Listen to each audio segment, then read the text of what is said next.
माध्यम से हम उन लोगों की प्रतिक्रिया जानने की कोशिश की। अंकुश, आप बने रहिएगा हमारे साथ में। और चलिए अब आपको लिए चलते हैं जगदलपुर, जहां से हमारे साथ में सहयोगी विकास तिवारी जो है वो जुड़ चुके हैं। विकास, जानना चाहेंगे, आज बजट पेश होना है, 1 घंटे का महज एक वक्त बचा हुआ है, 11 बजे संसद में बजट पेश होना है। उम्मीदों वाला बजट भी इसे कहा जा रहा है, क्योंकि हर लोगों को इस बजट से काफी उम्मीदें हैं। जानना चाहेंगे आपसे कि जगदलपुर के लोगों का, वहां के आसपास के लोगों का क्या कुछ कहना, उनकी क्या कुछ उम्मीदें हैं इस बजट को लेकर। देखिए, बस्तर में भी बजट को लेकर कोई खास रुझान तो नहीं होता। वजह यह है कि काफी पिछड़ा इलाका माना जाता है बस्तर, और यहाँ पर जिस तरह से बजट प्रभावित करता है तो व्यापारियों को प्रभावित करता है, और व्यापारियों की संख्या है, लेकिन उनसे ज्यादा यहाँ पर किसानों की संख्या है जिन्हें जानकारियां नहीं होती। इसके पहले भी हमने कई बार इस बात का जिक्र किया था ग्रामीणों से बातचीत के दौरान कि यहाँ तो बजट जब वे बनिए के दुकान पर पहुंचते हैं तब उन्हें पता चलता है कि बजट आया है और ये सामान महंगा हो गया है। खैर, वो भी आने वाले समय पे यहाँ के लोगों को पता चलेगा, लेकिन कुछ लोग हमारे साथ हैं, उनसे पूछते हैं कि बजट से क्या उम्मीदें हैं उन्हें। आम बजट आने वाला है अब से कुछ ही देर में, तो क्या लगता है, क्या उम्मीदें हैं, कितनी उम्मीदें पहले पूरी हुई और अब क्या लगता है कि किस तरह का बजट आना चाहिए आम आदमी को ध्यान में रखकर। सबसे पहले तो बजट के पहले राय लेने के लिए आपके चैनल को और आपको बहुत बहुत धन्यवाद देता हूं। देखिए, केंद्र की जो सरकार है, पिछले बार ये बेरोजगारी, महंगाई और भी बहुत सारे वादे करके सरकार में आए, और सरकार में आने के बाद इन्होंने जो किया आज देश के सामने है। जीएसटी बढ़ा दिया, नोटबंदी कर दिया, और बेरोजगारी का जो स्तर आज इतना गिरा हुआ है, ये पिछले 40-50 साल में कभी ऐसा गिरा नहीं था। पूरा जो मामला है, इन सब चीजों को जनता उनके सवाल ना करे, इसके लिए दूसरे एंगल से, जैसे एनआरसी इस टाइप के बहुत सारे, पुलवामा का घटना, ये सब चालू कर देते हैं और इन बातों को दबा देते हैं जो एक्चुअली जिस मुद्दे पे ये चुनाव लड़के आए थे। और लगातार आप देखिए, जो आज आर्थिक स्थिति जो हमारे देश की गिर रही, दुनिया में आर्थिक स्थिति गिर रही थी, तब हमारा देश मजबूती से खड़ा था। और आज तो मैं ये पूछ रहा था कि आज के बजट से क्या उम्मीद है, कुछ उम्मीद है कि आज बजट में कुछ होगा आम आदमी के लिए। देखिए, पिछला बजट भी एक झूठ का पुलिंदा था, और मेरा राय ये है सरकार से, आपके माध्यम से, बहुत ही शालीनता और विनम्रता से मैं मांग आपके माध्यम से रखता हूं सरकार से कि कॉरपोरेट क्षेत्र में जितने पैसे ये माफ कर रहे हैं या बड़े घरानों को दान में दे रहे हैं, एक तरह से बोला जाए, उसको बंद करके यदि इसी पैसे का उपयोग किसानों को और बेरोजगारी में, स्वास्थ्य और शिक्षा में खर्च करें तो ज्यादा बेटर होगा। और जब किसान के पास, अभी जैसे उन्होंने 6,000 रुपया देने का बात किया था, आप आज जाके देख लीजिए, किसी किसान को पूछ लीजिए, किसी के खाते में कोई पैसा नहीं आया।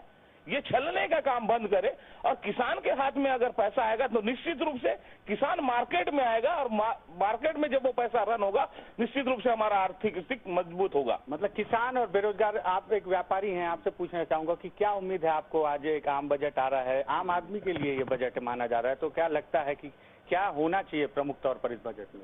सबसे पहले तो आपके चैनल को धन्यवाद देना चाहूंगा मैं।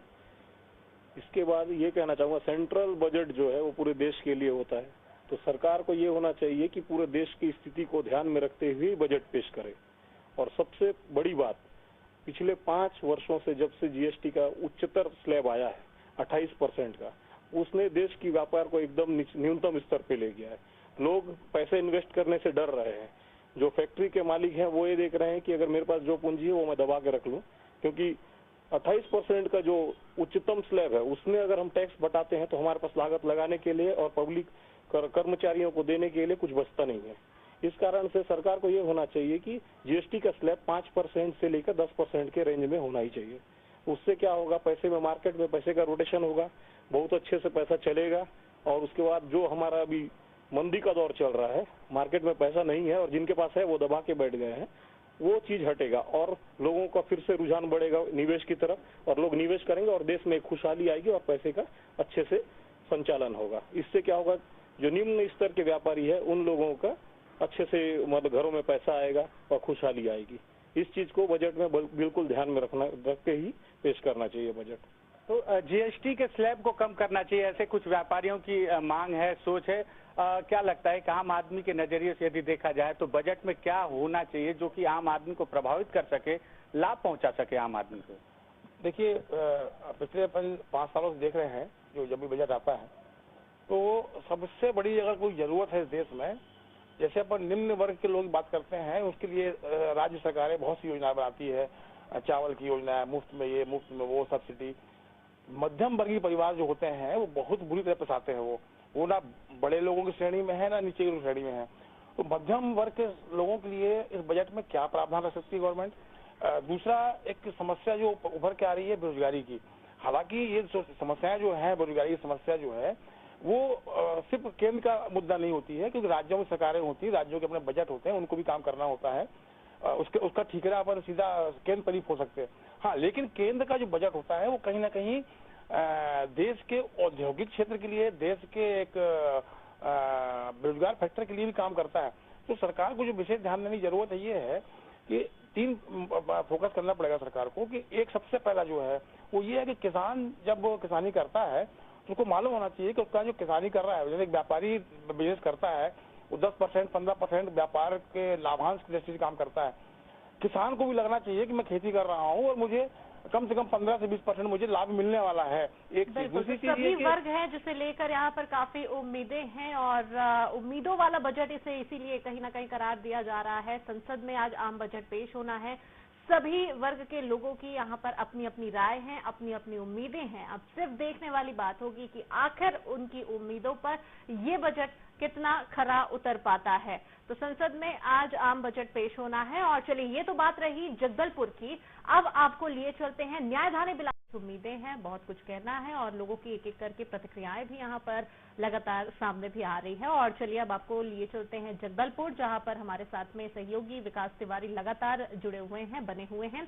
विकास, जानना चाहेंगे, जैसे कि कुछ देर पहले भी हमने आपसे जानकारी दी, लोगों की प्रतिक्रियाएं आपके माध्यम से जाननी चाहिए हमने, क्योंकि जगदलपुर थोड़ा पिछड़ा इलाके में आता है और बहुत से लोगों को, जैसे कि आपने बताया भी, कि उनको जानकारी भी नहीं हो पाती है बजट को लेकर के। आखिर बजट क्या है? जब वे दुकान पहुंचते तो इसके बारे में उन्हें जानकारी मिलती है कि क्या चीज कितना महंगा हो गया। लेकिन उसके बावजूद जब कुछ लोगों से आपने प्रतिक्रिया ली तो किसान वर्ग को लेकर वो काफी कुछ कहते नजर आ रहे थे। इस माध्यम से आपसे जानकारी चाहेंगे। और बिल्कुल, हमने जो बातचीत की, हमारे साथ जो मेहमान इस वक्त हैं शहरवासी हैं जो अलग अलग मुद्दों पर बात कर रहे थे। हालांकि उनकी बात अधूरी रह गई थी। हम उनसे फिर से पूछते हैं कि कुछ बातें आपने और कहनी चाहिए थी उस दौरान। तो क्या लगता है कि बजट को लेकर आपकी उम्मीद, आम आदमी की उम्मीद और बस्तर के लिहाज से जो उम्मीद की बात की जाए, पिछड़ा इलाका है, तो केंद्र का बजट यहाँ कितना प्रभावशाली होना चाहिए, उसको लेकर क्या कहना चाहेंगे आप? देखिए, सबसे पहले तो बजट में अपन जो आय है उसको कैसे बढ़ाएं और व्यय को कैसे कम करें, इस दिशा पे काम होना चाहिए। और मैं आऊंगा बस्तर में भी। ये जो निवेश करने वालों को ढूंढने के लिए जो प्रधानमंत्री जी विदेशों की यात्रा करके लगभग 5,000 करोड़ रुपया अब तक के खर्च कर चुके हैं, और जबकि भारत में बहुत अच्छा बिजनेस चालू था और बहुत अच्छा आर्थिक स्थिति हमारी मजबूत थी, इसको जीएसटी टाइप के नियम कानून जिसके बारे में खुद वित्त मंत्री नहीं बता पा रहे हैं, ऐसा लाकर भारत के व्यापार को पूरा बर्बाद करके एक अच्छा बजट पेश करने का जो सपना है, ये मैं नहीं समझता कि इनका पूरा हो सकेगा।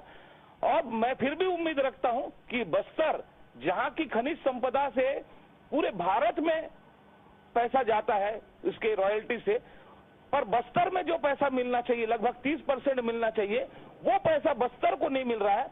मैं आपके माध्यम से प्रधानमंत्री जी से निवेदन करूंगा, इस बजट में वो पैसे का जो वितरण है सही तरीके से किया जाए और बस्तर को पूरा खनिज संपदा से जो रॉयल्टी लेती है उसका जो हिस्सा होता है उतना राज्य को दे, राज्य हमारे बस्तर को दे, ताकि यहाँ के बस्तर वासियों को जो बहुत गरीब हैं और बहुत बिहड़ क्षेत्र है, आप जानते हैं जंगल पर ही निर्भर है, बहुत सारे आधी आबादी जो है जंगल पर निर्भर है, तो ऐसे लोगों के पास विकास नहीं पहुंच पाने के पीछे रीजन ये है कि एसी चैम्बर में बैठ के जो डिसीजन ले रहे हैं उसमें कहीं ना कहीं कमी है। और यहाँ के जो गरीबों को सोचकर अगर बजट दिया जाए, बस्तर वासियों के पिछड़ापन को सोचकर बजट दिया जाए, यहाँ का स्वास्थ्य मजबूत है, यहाँ की बेरोजगारी दूर की जाए, कई कारखाने को ये प्राइवेट हाथों में बेच रहे हैं, प्राइवेट वाले आए, यहाँ लगाए, नए कारखाने लगाए, उससे कोई आपत्ति नहीं, संस्थानों को बेचते हैं, तो इसमें वो बाहरी लोगों को ज्यादा प्राथमिकता देते हैं, हमारे यहाँ के स्थानीय लोगों को रोजगार से वंचित होना पड़ता है। बस्तर के लिहाज से आपने जो बात कही बहुत सही कही। हालांकि अगर गरीबों को ध्यान में रखकर बजट पेश किया जाएगा तो मुझे लगता है कि बस्तर का हर वो गरीब, हर वो अंतिम व्यक्ति उससे प्रभावित होगा, लाभान्वित होगा। व्यापारी के नजर से यदि बात की जाए तो क्या लगता है कि आप बस्तर के व्यापारी हैं, व्यापारिक दृष्टिकोण से और क्या होना चाहिए? जीएसटी की बात तो आपने की। जी, जीएसटी के तो मैंने कर दी बात। उसमें तो एक चीज 100% पुख्ता है कि व्यापारी, छोटा व्यापारी से लेकर फैक्ट्री ऑनर तक, इन लोगों ने भारत की आर्थिक स्थिति को हमेशा पकड़ के चला है और भारत को आगे बढ़ाने में इन्होंने योगदान दिया है। तो इस कारण से एक बार मैं फिर कहना चाहूंगा कि जीएसटी का स्लैब कम किया जाए तो ही आर्थिक स्थिति ऊपर आ सकती है, अन्यथा और कोई रीजन नहीं है। दूसरा चीज है, जो बस्तर है उस जगह में इतना वन संपदा और खनिज संपदा है कि यहाँ के लोहे से लाखों करोड़ों टन लोहा निकल रहा है, पर मात्र 200-300 किलोमीटर की दूरी का एक जो देश से अन्य राज्यों से जुड़ने के लिए पटरी का विस्तार किया जा सकता है, वो कई वर्षों से नहीं किया जा रहा। पिछले 60 वर्षों से बस्तर इस मामले में पिछड़ा हुआ है। बसों में लोग धक्के खा रहे हैं, परेशानियां झेल रहे हैं। 300 किलोमीटर के लिए सिर्फ रायपुर से जगदलपुर के आने जाने के लिए, आवाजाही के लिए एक ट्रेन लाइन नहीं है। तो इस वजह से बस्तर और भी ज्यादा पिछड़ रहा है। इस कारण से वो देश से जुड़ नहीं पा रहा है।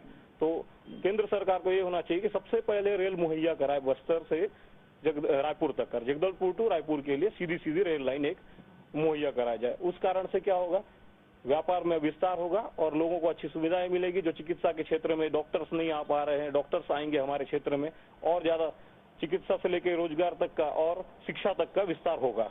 मैं आशा करता हूं कि केंद्र सरकार इस मामले में ध्यान दे और लोगों को ज्यादा से ज्यादा सुविधाएं मुहैया करवाएं बस्तर के क्षेत्र में। हालांकि रेल मार्ग का काम तो शुरू है, अब देखते हैं कि कब तक पूरा हो पाता है। कि बस्तर के आम आदमी के लिहाज से यदि बात की जाए तो चाहे बात आम नागरिकों की हो, किसानों की हो, युवा वर्गों की हो, सभी लोगों को इससे काफी उम्मीदें हैं और जगह जगह से हमारे साथ में सहयोगी भी जुड़े हुए हैं, जिनके माध्यम से हम वहां के लोगों की प्रतिक्रियाएं जानने की कोशिश कर रहे हैं कि उनका क्या कुछ कहना है।